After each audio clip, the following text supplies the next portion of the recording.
Steve Cooper, Rank Success, and welcome to this podcast, which I've called How Cops Like to Be Led. And this podcast is essentially about leadership. And that's a massive subject, a vast area of research, just like decision making is. And yet both of those areas are particularly relevant in the context of policing and, of course, lots of other contexts. But what I wanted to talk about today was the aspects of leadership that cops enjoy and that cops like to experience. And in the subject of leadership, there are lots and lots and lots of leadership styles as such. So as a promotion candidate, what do you know about that? What do you know about yourself as a leader? What's your leadership style? Be careful, that's a booby trap question, and I shall be doing another podcast on that. But what is your leadership style? How do you lead? How do you want to lead? What's it like to be led by you? These are all important considerations because leadership has been of interest to human beings and organisations for thousands of years, and there's been over 150, 180 years of academic study, probably more than that, and all of it seems to arrive at a position that it still has that air of mystery around it, and yet people know what it sounds like, they know what it feels like, and they know what they want leadership to be, at least some of the time. So having an idea, having an understanding about leadership is really important. Why? Well, because at first line supervisor level, you're putting yourself forward to lead a team. You spent your life leading yourself. You may well have had some acting or temporary experience as a sergeant, but that's not always necessary. And as a inspector, you're all expected to be an experienced leader. As a chief inspector, you'll be leading strategically across lots of issues. So what do you know about your own leadership at the moment? And it's worth revisiting whatever level of promotion you're going for, because guess what? The promotion board want to know about it. They want to know what vision you're working towards. Tell us a bit about your vision. Tell us a bit what you know about the force vision. So this is a very, very big subject, and obviously in one podcast I'm not going to do. I should probably do quite a few podcasts about leadership. So what I wanted to do is just say, well, where can you find out information about this? Well, you are completely surrounded. I mean, today you can Google anything. The reality is most people don't, or won't, or don't have the time to do it, or they don't have the inclination to do it. But because maybe they've been acting for a while, for a year, 18 months, they think they've picked up and accumulated enough expertise and experience to have a go at a promotion board, and there's nothing wrong with that. Giving it a go first and seeing what it's like, a promotion board. But if you're not prepared, it can be quite a bruising experience. And when you look at where you can find information, so first and foremost, obviously, you've got the College of Policing, Competency and Values Framework, the CVF, and that, if you like, lays out the competencies that you will currently be assessed at if you're going for inspector, a sergeant inspector or chief inspector, level 2 of the framework. There's plenty of recommended reading. You can find on my website, ranksuccess.co.uk. I've done YouTube videos on recommended reading. So in a way, I suppose there's not really any excuse for you being asked a question on a promotion board. Tell us how you're going to lead your teams through these difficult and challenging times that approach us. People stand or fall on those kind of questions, and the answer to that is doing a little bit of research, finding out a little bit, and raising your own self-awareness. And that essentially is the heart of leadership: self-awareness, knowing yourself. And that's a lifetime journey. That's not just a preparing for a promotion board kind of aspect. So, what do you know about leadership? What do you know about yourself? Leading teams, and I think all of this is really important when we come to how cops like to be led, and how I know that cops like to be led like this. So I'm going to be discussing how cops like to be led, the leadership style that's favoured by many cops, although it is only one leadership style. So if you start reading about leadership styles, just understand that, you know, there's not necessarily any one best leadership style, but there are leadership styles that work well in policing, and they've been researched, they've been examined, they've been reported on. And yet when I speak with promotion candidates who contact me and I ask them some of these basic questions, well, what have you read? How have you prepared so far? It's almost as though they've only come to me as a starting point. So this podcast is here for you to kind of listen, to reflect on, and to kind of support your thinking, and to signpost and direct you in relation to some of the material out there that you can read, so that when you do perhaps come and speak to me or anybody else that does what I do, or anybody else in your organisation that's going to provide support for you through a promotion board, you know, you're at least match fit to have a discussion. You're at least able to move forward from that point.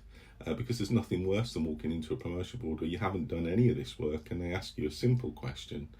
You know, what's it like to be led by you? How are you going to lead your teams? What's your favoured leadership style and why? And, you know, it's a pretty bruising experience if you can't answer the basics from there. So, so the style that I'm going to talk about, the leadership style, if you like, the behaviour that I'm going to talk about at the moment is called transformational leadership. Now, as I say, it's only one style of leadership, but it is a leadership style that is favoured by cops. So, sounds very good because there are other leadership styles. So there's transactional leadership, there's transformational leadership. There are lots of others, servant leadership, and we can list them off, and you can go and find these with a very quick search on Google. All of this, of course, all of the relevant, meaningful information and literature. If you want to, you know, just take a quantum leap and say, Steve, I haven't got time to listen to this podcast or any of your others, I've actually done what most people have done. I've left it to the last minute. I'm in a little bit of a bit of a panic or a crisis of confidence here. I really do need to supercharge my promotion preparation. Then, of course, you can download a digital leadership toolkit from my site, ranksuccess.co.uk, or a 4-hour promotion masterclass with an exclusive insights guide that only comes with that video. So it's a 4-hour masterclass video in which I share all of my thoughts and insights and signpost and direct you to where I think you can add value, if you like, to your promotion board performance, so that you arrive match fit and able to deliver the very best version of yourself. So have a look at the site, and if you want to take a quantum leap forward and just get on with doing it properly, you can do that at any time. I also forgot to mention at the beginning of this podcast that I do bring these podcasts to you from a little boat that I've got down on the coast near where I live. And it's an ideal, well, I think it's ideal. Sometimes it's not necessarily so when seagulls are landing on the roof, or somebody goes past starting up their outboard engines. But if you hear any creaking or squeaking or whatever, it's not me. It is actually the sounds of the boat pulling on the rope, etc. So yeah, so transformational leadership is really, really embedded, if you like, in policing. At least it is amongst good supervisors. So when I say to people, you know, as part of preparing for a promotion board, tell us a little bit about your leadership style. How do you lead? What's it like, you know, to be led by you? It's almost as though I've got grown another head. And that's a good thing, because I look at the reaction on people's faces when you ask those kind of questions. They've never done that thinking. They've never actually thought of it in that way, or if they have, they've thought about it on the hoof, you know, while they're, playing golf or driving to work, so unconsciously thinking through these thoughts. But on the spot, when it matters, in a promotion board, that's what we're talking about here. So when I ask people those questions and they look at me like I've grown another head, that's a great place to be. As a coach, I know I'm right there with them, and we can only go forward from that point. So together with this podcast, together with the resources that I offer online and the free videos and free downloadable guides that I provide, I want people to arrive at that position where we can have a conversation and they at least know what it is I'm talking about, because they've made that commitment to themselves to do the work necessary. And for me, that essentially is leadership, leading yourself, moving yourself towards your goals, achieving your goals, realising your goals and your aims in the police service. And together with that, your dreams and your hopes and your aspirations. So that's what you're going to be doing for other people as a leader as well. So transformational leadership, let's have a look at that. So where can you find information about that? Well, first and foremost, I've just mentioned it in my downloadable promotion toolkits, but you can also find reports that have been done and literature and videos around transformational leadership. For me, leadership's always about context. So this is about how cops like to be led. So context. So, leadership's consistently identified as one of the most important aspects to maintaining police integrity and ensuring police professionalism. And that's why I signpost and direct aspiring candidates to targeted reading material. So my Reader's Corner videos on YouTube and various resources, most of which are hidden in plain sight, right under people's noses. For example, few people know about the College of Policing study, the role of leadership in promoting ethical police behaviour. That's a great document. It looks at issues of leadership and organisational ethics.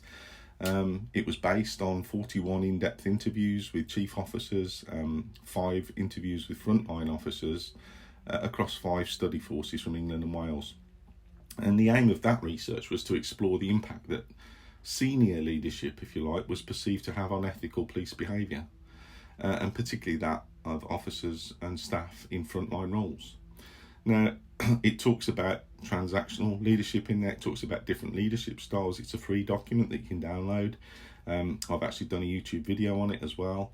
But, transformational leadership is one of those styles that appears there. And when you get asked the question around your leadership, transformational leadership is a good one to have a look at, to see where you fit in with that, if you like. Essentially, it's about empowering and supporting your own team. It's about, working towards a noble vision, if you like. Well, every force, you would hope, has a noble vision. And in short, for me, going for promotion boards, it's essentially about building safer communities together. Now, every force has got its own mission and vision and values, but at the heart of it, it's about building safer communities together. Whatever the wording of it, if you like, I think sustainability is creeping into some of them now, so they do ebb and flow, but working towards a noble vision is a characteristic and element of transformational leadership. Acting with authenticity and honesty and integrity, so that's unsurprising. Adopting a growth mindset, so that's very, very relevant to promotion candidates, particularly those who have been unsuccessful previously, who turn up again, dust themselves down, pick themselves up, and go at the process again. That's how you learn. That's how you move forward. And then there are other people with what perhaps is the opposite to that, the growth mindset, who think, no, that was such a bruising experience, that's promotion done for me. I've been rejected by the organisation. I'm not trying anymore. That's it. I can't get any better. So having a growth mindset is really, really important. And if you look at some of the testimonials that I've got, some people have come to me with that growth mindset, but having been unsuccessful, I think 12 times is the most. So imagine that. Imagine the emotional investment in that effort. But it's not uncommon for people to come for support or to download my toolkits to make a fresh start and a fresh approach when they've been unsuccessful 3, 4, 5, 6 times, and you'll see that in testimonials on my site. Promoting creativity and new ideas is a sign of transformational leadership as well. So creating that environment where people can innovate and thrive and excel, and that's really important for you to think about. Let's just ask you the question: what kind of environment would you like to create for your team, or would you want to maintain for your team, and why? So this is where we're touching on elements of things like a psychological safe space where people can come to work and be themselves and actually have the courage and the support to be innovative and creative, because that's where new working practices, new ideas, new progress comes from. And transformational leaders are a part of that. So the College of Policing's role of leadership in promoting ethical police behaviour is important. Excuse me. And also you've got the competency and values framework, which tells you the competencies which you're going to be assessed at and the level at which you're going to be assessed at them by. You've got the national decision model with the code of ethics at its heart, which clearly links to leadership and ethical leadership. And all of these issues do overlap to a certain extent, but it's about you distilling the key elements of it and being able to verbalise those in a conversation with a promotion board when you ask some pretty basic questions. Okay, so another report that you can find on the internet. I think it's still on the internet, but it's a report called Police Leadership Expectations and Impact. You'll certainly see a summary of it in the digital toolkits that I offer when it's talking about transformational leadership. So the report's called Police Leadership Expectations and Impact, and it's from quite a few years back now, but spookily enough, as with other international research, so in Australia and America, they've always found that the transformational leadership style is how cops describe how they like to be led. So how do I know about that? Well, in this report, it actually lists some dimensions of transformational leadership, and then alongside it, it puts in plain English, if you like, what cops describe that as. So it's been described in plain English how cops like to be led, and then it's been aligned to and correlated with the dimensions of transformational leadership. So, transformational leaders try to motivate by supporting and empowering people, and transformational leadership is required because most organisations are now operating in a context of rapid and kind of unpredictable change, in which leaders at all levels must ensure that people are appropriately developed and supported, and to enable them to take sound decisions for themselves in the course of their kind of everyday work at the front line. So the NDM is important. That's one way to allow people to do that and support that. And when we talk about the context of rapid and unpredictable change, volatile, uncertain, complex and ambiguous, so VUCA, the VUCA concept of a volatile, uncertain, complex and ambiguous world creeps in. Well, that's the kind of environment in which you are stepping forward to be promoted into. So what do you know about that? So, I've talked about that, I've blogged about that. Have a look on my site and you can find out more about that. As I say, all of these issues are related, but essentially transformational leaders try to motivate by supporting and empowering people. So the dimensions, if we look at some of them of transformational leadership, with the police officer's description of what it is alongside them, just grab yourself a piece of paper or notepad and make a mature assessment of yourself, get a tick list against each of these and see what you think. As part of self-discovery, self-learning, and maybe you'll pick up some insights into how you either lead at the moment or would like to lead, and to take account of what officers say. So one of the dimensions of leadership is genuine concern for others' well-being and their development. So that's really basic stuff really for a team leader, a sergeant. And cops describe that as someone who takes account of staff welfare issues. They're compassionate and understanding. So none of this is, shall we say, the famous terms rocket science. Some of this is distilling and writing down on paper what's important about elements of leadership. Empowering and delegating is important. So delegation is a really it's probably never mentioned on promotion boards, but it's how you can lead strategically. It's how you can develop other people and develop their potential by effective delegation. So giving people, lending people, if you like, your authority, but not the responsibility, if you like. You always maintain that and retain that. So cops describe that as someone who knows and utilises the skills of staff and uses effective delegation and trusts staff. So, as a first line or second line leader, that alludes to, do you know the strengths of your team? Do you know them as individuals? Do you know their primary skills, their secondary skills, their collective skills as a team? Do you know their areas for development as individuals and as a team? So, that dimension of delegation, developing people is important. COPs also describe someone who sets and maintains standards and challenges poor performance. Setting and maintaining standards and communicating them is an essential part of Sergeant, Inspector, Chief Inspector role. So the dimension of transformational leadership for that, if you like, is transparency and honesty and consistency. So when COPs describe it, and then you look at the actual dimension of transformational leadership, you're starting to pick up some language, some flavours, some ingredients that you can add to your own vocabulary, your thoughts, so that when you talk about leadership, you're doing it from an informed position, and you know that this stuff works because it's been reported on, and it's found that COPs like to be led by, transformational leaders. So I'm just going to kind of move through some of these now a little bit quicker. So another dimension is integrity and openness to ideas and advice. So immediately the thought that comes to me there is a CVF competency, we're collaborative, and the integrity side of it is one of the values. So I think every single police force has got integrity as a value.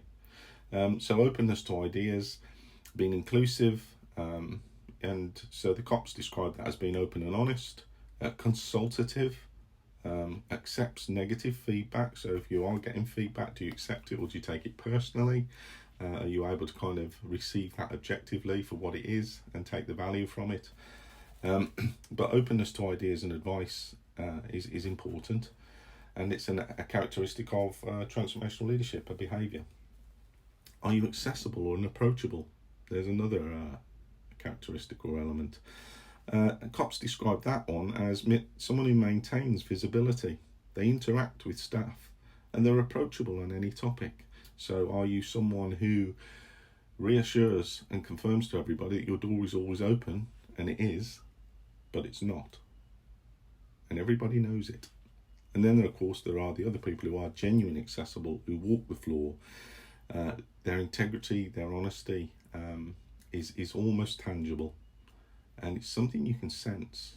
And that's about people who are either people persons, if you like, or people who've worked hard on their leadership behaviours, or, there are people who walk amongst us who do have an integrity that just shines through them.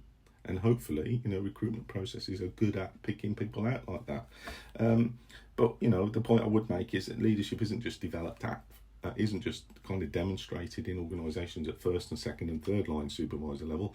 It's demonstrated across all levels of the organisation. So, there's lots of PCSOs and lots of constables that demonstrate good leadership, and on occasions better leadership than supervisors in formal positions. So are you accessible and approachable? I think that's something everybody could work on, and COPs particularly maintain it or appreciate it. Somebody who maintains visibility, who interacts with staff, and who's approachable on topics. So someone who's an inspirational communicator, networker and achiever. Does that describe you? Could you tick that off as yourself? That's the element of transformational leadership that's described. And COPs describe that as someone who communicates effectively with all ranks and the public and has a can-do attitude. So a can-do attitude is what speaks for me, what jumps out at that for me. It's very easy to be negative, very, very easy to be negative, and it's very easy to be consistently negative with a lot of the challenges going on and workloads and demands upon you at the moment. So how will you lead? How will you do that? Are you able to maintain a can-do attitude through all of this? Because that's what, certainly, a chief inspector wants from their sergeants and inspectors are people who, with can-do attitudes. They're probably well aware of the issues and challenges themselves, and what they don't need is yes, but have you thought about this? Have you thought about that? Sometimes it's about, yeah, we've got a can-do attitude, thanks, we're aware of that, let's get on with it. So someone who's an inspirational communicator, a networker and achiever. Networking, I mean, if I look back on my police career, I perhaps wasn't as strong in that area, networking, as I could have been. And to be fair, in a nutshell, I overlooked that element of leadership. But if you are ambitious, if you're looking to get on, if you're looking to get things done, particularly in partnership environments and collaborative kind of efforts, sharing of resources, managing risk, being a networker, having a network of contacts, people you can pick up the phone to, people who you can ask for advice is really important. So again, an element of transformational leadership is that networking, and of course an achiever. And when I say achiever here, I mean, as a chief inspector, you'll see in the guides, there's a no-nonsense approach to it. It's already accepted that you are, a good manager, a good leader, good supervisor, and an achiever before you even go for a chief inspector's board. So, just imagine walking in and the first question you get is, good morning, could you tell us about your achievements, please? Pretty blunt, but actually it's an expectation, and actually it's a gift of a question. You just want to say to the board, hold on to your hats, you're going to get 10 minutes of absolutely, great delivery of my achievements to date that are relevant to me going for promotion. So someone who unites through a joint vision. So again, mission, vision and values is always the thing that's pulling you forward. It's always the thing that, those are always the elements that are driving you, leading you, ahead of you, if you like, a guiding light. Mission, vision and values. So have a look at those. I have done videos on those, but for any leader, if in doubt, get the mission out. What is the vision? What is the mission? And what are your force values? Because they should provide guidance for you. So, COPS described that as someone who provides clear direction and ensures a common purpose of working, if you like. So, the answer to that, to those issues that COPS want, is you as a leader being clear on the vision and uniting people on it. So, when I ask people who are going particularly for inspector, could you tell me what your force vision is? It's almost like, there's a kind of awkward silence, or they'll have a good go at it. Some, of course, trot it off. You can tell they're going for a promotion board so they can do it. But it's about actually knowing what the vision is and making it meaningful to yourself, and, being able to translate that in a way that, staff can absorb it and make it meaningful for them. So, I mean, it's easy for me to sit here and say to you, if you worked for Nike in the 1960s, their mission was crush Adidas. Really passionate stuff, everybody knew it. If you walk the corridors of NASA before they sent the Apollo mission to the moon, and you speak to the cleaner, there's a story where they spoke to the cleaner who was sweeping the corridors at NASA, and said, what are you doing here? And he said, what's your role here? And he said, well, my role is to put man on the moon. Everybody knows a mission, and certainly in the military it's very clear when you have a mission.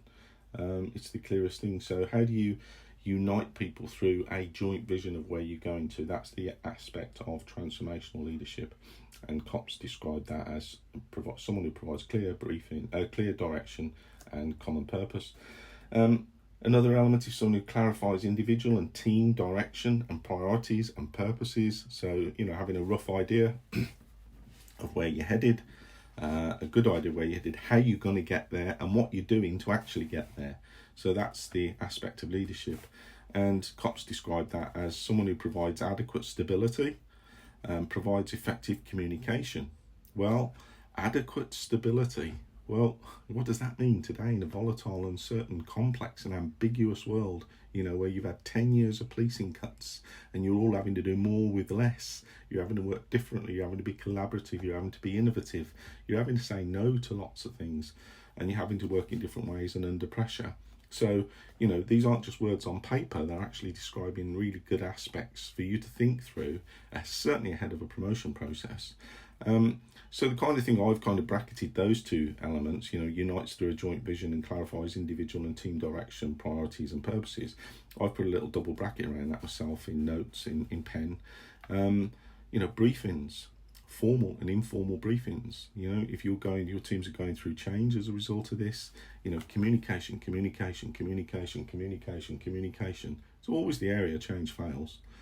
People haven't communicated well enough, and the relevant part of a role of a supervisor, a leader, a manager is briefings. So how do you brief your team? How often do you brief your team? In what format do you brief your team?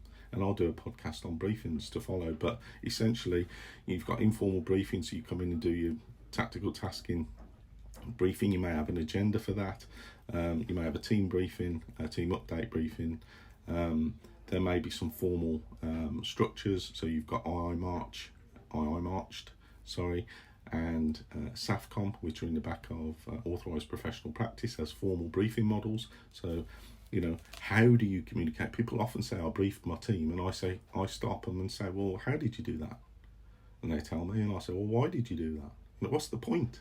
So, my job is to kind of drill down into these issues when people tell me they do it. I say, well, how do you do it? What do you do? How do you do it? Why do you do it? Because those are the elements that are left out when people are describing this in a promotion process. Another element of transformational leadership, somebody creates a supportive learning and self-development environment. Well, I alluded to the environment you create earlier on. People always remember their first supervisor, for good reasons or for bad, but they always remember them. And I always remember a particular supervisor of mine because they did exactly this. They created a supportive learning and self-development environment. And COPS described that aspect as someone who fosters a non-blame environment and has a supporting and encouraging style and staff around them. So, a non-blame environment. Well, I remember the times where if you made a decision, the 9 o'clock jury, and I'm not so naive as to believe it doesn't exist today, but the 9 o'clock jury, when everybody knows what you should have done at 2 o'clock in the morning with no resources or with fewer resources than you have when they do the review, everyone's got their opinion. Whereas actually if you use the NDM and you follow it correctly and you make a mistake, then it should be a non-blame environment, because the whole idea of the NDM is to have a learning perspective. What went wrong? Let's go around the NDM, let's use it as a supportive discussion tool, and then we can all kind of arrive at an informed position where we think or believe you may have gone wrong with your decision, or rather than blaming you, we can actually understand what happened. I don't know whether that happens as often as it should,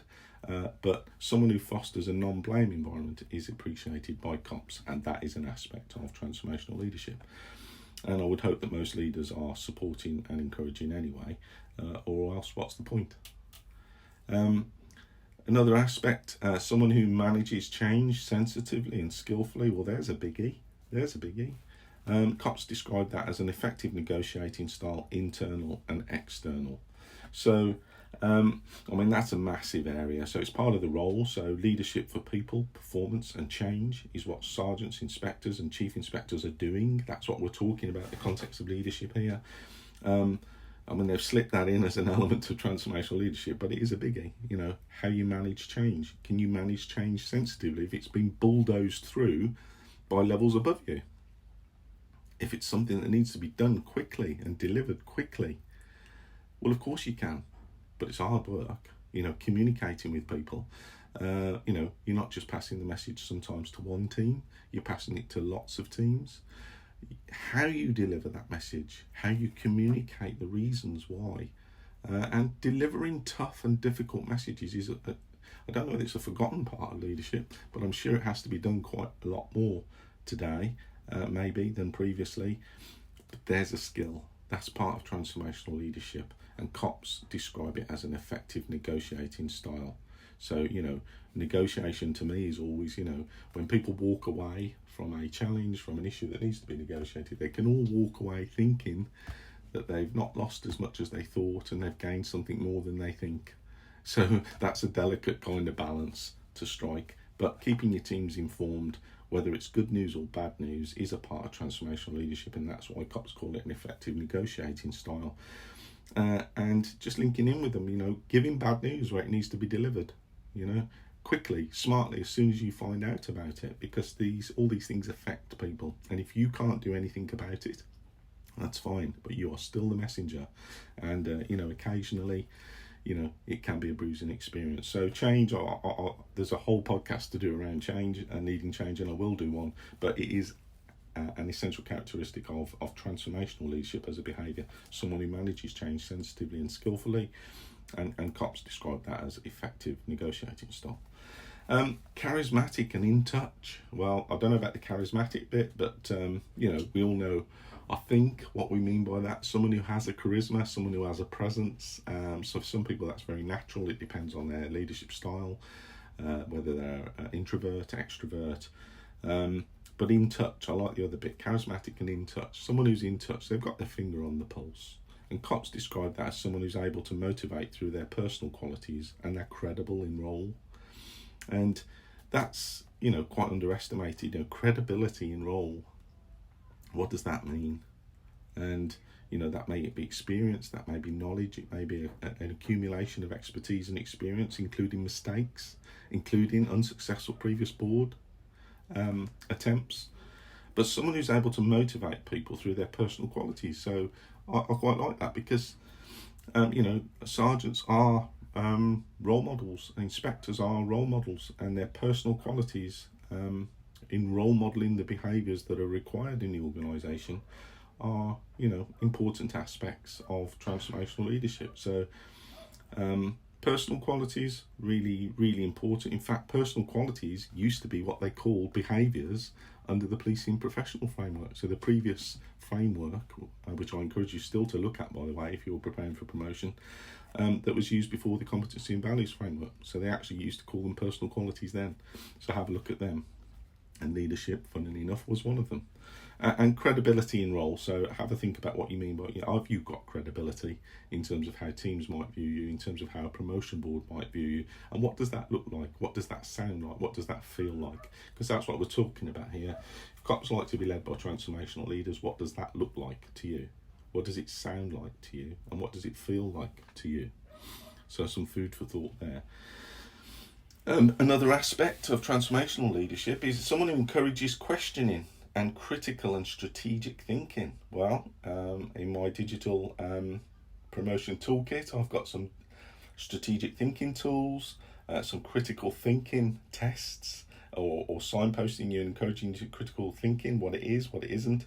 So someone who encourages questioning and critical and strategic thinking. Okay, and again, that's about coaching as well. So adopting a coaching style. So the College of Policing want more coaching, mentoring style leaders, or they want more of that in leadership approaches. And that sits quite nicely with someone who encourages questioning and critical and strategic thinking, because leaders don't have all the answers, but they do ask a lot of the right questions. So good leaders ask a lot of the right questions.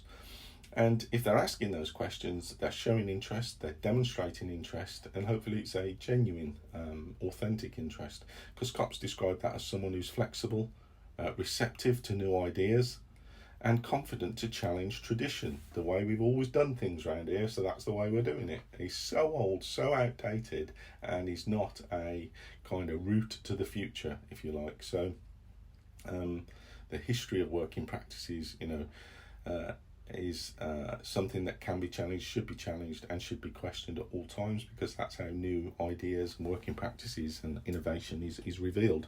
And again, you have to have that leadership to allow you to do that. So there's a whole section in my downloadable guides and toolkits on strategic thinking and tools to help you do that. So as you move through the ranks from sergeant to inspector to chief inspector, your approach to thinking will change and should change as you gain that experience and accumulate that expertise and start thinking about how you're going to lead people at the level that you're going for. Okay, someone who's an analytical and creative thinker. So this theme of creativity, innovation is cutting through this, but analytical, well, straight away, we are analytical is one of the key competencies of the Competency and Values Framework, so unsurprisingly, it's an element of transformational leadership too. So Cops describe that as someone with a high intellectual capacity and can deal with complexity. So what they're saying there probably is they don't have to deal with all the complexity of everything. They want to get on with their jobs as frontline officers, as officers delivering a service to the public, and any issues around problem solving at a supervisory and leadership level are rightly shouldered by those who are paid to do it. So someone who's an analytical and creative thinker is described by Cops as, high intellectual capacity and can deal with complexity. And I'm not going to say too much around that. Have a look at the competency we are analytical, because it describes what they want from you in a promotion process. and have a think about where you are analytical in your job every day, because cops come to me and say, well, Steve, I'm really struggling to put together an example of when I've been analytical. So tell me about the last decision you made that was really challenging for you, or complex or difficult. And they'll tell me, and I'll say, okay, so what did you do at stage 1 of the NDM? What is that about? And stage 1 of the NDM is about identifying, managing, gathering, verifying, assessing and checking and analysing information. So there you go. Stage 1 of the NDM is where every officer listening to this has been analytical, when they've made a decision and they've gathered, verified, assessed, checked and analysed information. So there's a little tip for you. I'll cover more about that in other podcasts. And the last element that I'm going to kind of talk about here as an aspect of transformational leadership, decisive. People want, it's often cited in team feedback that what they want from an ideal team leader, a leader, manager, supervisor, is someone who's a decision maker, decisive. I remember years ago people who made an art of non-decision making, and I think it was Sir Ronnie Flanagan who criticised the police service, I think in about 2011, as being risk averse. They wouldn't make decisions at appropriate levels. Well, now all of that has changed. You've got the NDM that's embedded. Most cops are making decisions at the appropriate level, the lowest level of the organisation, as consistently as possible, as they should. And risk-taking is an element of that. So you've got the 10 risk principles built in, and every cop knows that at stage 2 of the NDM, risk-taking, the addressing of risk, removing, avoiding, accepting, sharing, transferring risk are aspects you need to consider. And cops describe that as someone who takes considered risks for the good of the organisation and they're calm under pressure. And I listened to a fantastic thing on Twitter yesterday. It was a police pursuit of some villains, if you like, some criminals with £500,000 worth of cocaine in the boot. And I listened to the cop who was delivering the commentary, and so cool, so calm, so collected when there's kind of organised high-speed chaos going on. And that's the kind of thing that I look at and go, decisive, risk-taking, calm under pressure. I'd like to know who that cop was, because that's the kind of thing that role models the behaviours that people want to see and that are right for the situation at the right time. So all I've done for the last, if you like, 35 minutes is talk about one style of leadership.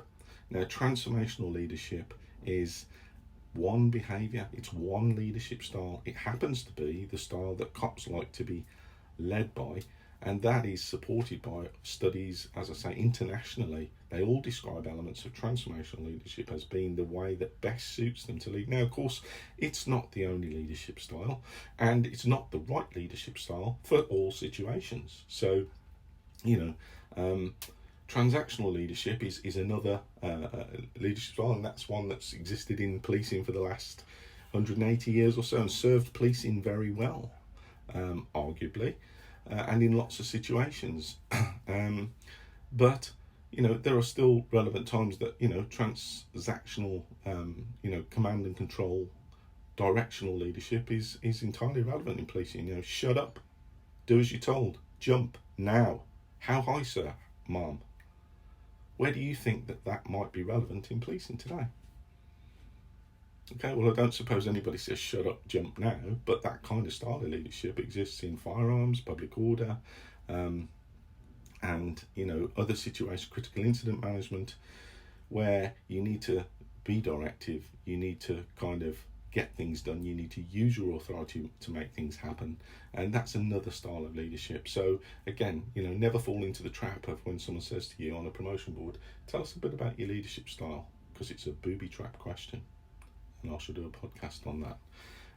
The booby traps that you need to be aware of, because there isn't just one leadership style. So if I return you back to the start of this podcast, have a think about your leadership style, what it is, what it isn't, how it makes you suitable and ready for promotion now. Think through the aspects and elements that I've just talked about, transformational leadership. If you want to take a quantum leap forward with all of this, then you can download a 4-hour masterclass. and together with a digital toolkit, and it will cover all your bases for you. Okay, so just have a think about it. It's one style, transformational leaders. So essentially, they're working towards a vision, building safer communities together. They act with authenticity and honesty. They've got a growth mindset.